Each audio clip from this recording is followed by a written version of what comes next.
So for this video guys, mag-print tayo ng 2026 calendar. A3 yung size na ano natin. Print natin to sa A3. Print natin to sa A3 na size. Punta tayo dito sa size natin. A3.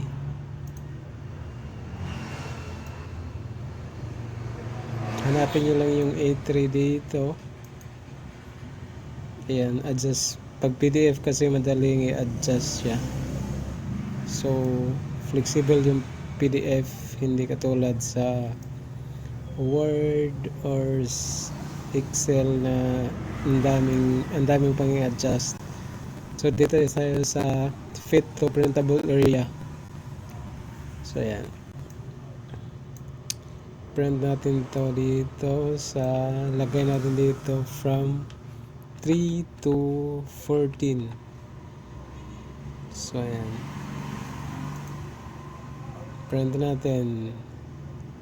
So ito yung printer natin. Yung model ng printer natin is Epson 14 L14150. So nabili ko to sa halagang 30,000.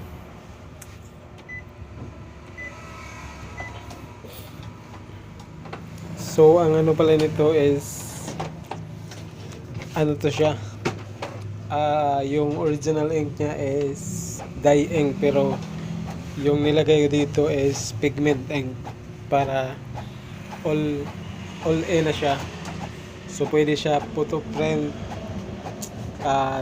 dark transfer paper or transfer paper, pang print ng t-shirt. So, ayan. Ayan yung print natin.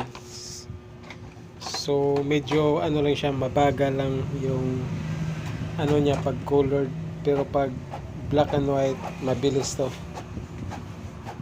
So, ayan. So, usually guys, pagka ano lang, legal to A4, ang ginagawa ko dito is ganito. Is plastic spring na may butas, pero yung pambutas natin is hanggang legal lang. So ang gagawin natin dito is yung tacker lang, yung malaking stapler yung gagamitin natin dito, kasi A3 to, malaki ito, hindi kasya sa pangbutas natin. So gagawin natin dito is tacker or stapler na malaki. So ito yung laminating film natin. So medyo makapal pa kasi hindi pa tayo nakapagbili ng manipis. Ito yung 250 GSM. So ang gagawin natin dito is ilaminate natin. Pero yun nga, dahil pareho ito silang A3, bawasan lang natin dito ng konti para may allowance yung may kakapit yung pag-laminate natin, kasi sakto lang, pareha lang sila ng size. So yan, tapos na yung A3 calendar natin. Medyo nalakihan lang ng kuha dito sa gilid, so parang hindi siya pantay, pero okay naman so far. So yan, ganun lang kadali. Ayan o.